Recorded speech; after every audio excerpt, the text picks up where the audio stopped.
Finally Kubera എന്ന ചിത്രത്തിൻ്റെ official OTT release തീയതിയാണ് ഇപ്പോൾ ആരാധകർക്ക് മുന്നിൽ പുറത്തുവന്നിരിക്കുന്നത്. അതിൻ്റെ ഒഫീഷ്യൽ അപ്ഡേഷനാണ് ഇന്ന് നമ്മൾ നോക്കാൻ പോകുന്നത്. വീഡിയോയിലേക്ക് മുൻപ് വീഡിയോ ലൈക്ക് ചെയ്യുക, ചാനൽ സബ്സ്ക്രൈബ് ചെയ്യുക. ജൂലൈ മാസം അങ്ങോട്ട് ധാരാളം ചിത്രങ്ങൾ OTT റിലീസിനെത്താൻ പോവുകയാണ്. നമ്മുടെ ചാനൽ ഭാഗം പരിശോധിച്ചാൽ നിങ്ങൾക്ക് ആ വീഡിയോയ്ക്ക് കാണാൻ വേണ്ടി സാധിക്കുന്നതായിരിക്കും.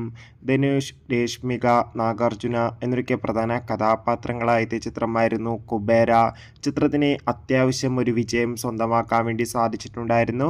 അതുകൊണ്ട് തന്നെ എല്ലാ സിനിമാ പ്രേമികളും ഒരേപോലെ കുബേര എന്ന ചിത്രത്തിൻ്റെ OTT റിലീസിനായി കാത്തിരിക്കുകയായിരുന്നു. ഫൈനലി ചിത്രത്തിൻ്റെ OTT അവകാശങ്ങളൊക്കെ ആമസോൺ പ്രൈം വീഡിയോസ് എന്ന OTT പ്ലാറ്റ്ഫോം സ്വന്തമാക്കിയെന്ന് ഒഫീഷ്യലായി കൺഫേം ആക്കിയിട്ടുണ്ട്. ഇപ്പോൾ ഇതാ ചിത്രം ജൂലൈ 18 തീയതി മുതൽ OTT റിലീസ് ചെയ്യുമെന്ന് കൺഫേം ആക്കിയിട്ടുണ്ട്. ചിത്രം തമിഴ്, തെലുങ്ക്, ഹിന്ദി, മലയാളം, കന്നഡ തുടങ്ങിയ ഭാഷയിലായിരിക്കും OTT റിലീസിനെത്തുക. കാത്തിരിക്കാം കുബേര എന്ന ചിത്രത്തിൻ്റെ OTT റിലീസിനായി. ചിത്രം കണ്ടവരുടെ അഭിപ്രായം തീർച്ചയായും കമൻറ്റ് ബോക്സിൽ രേഖപ്പെടുത്തുക.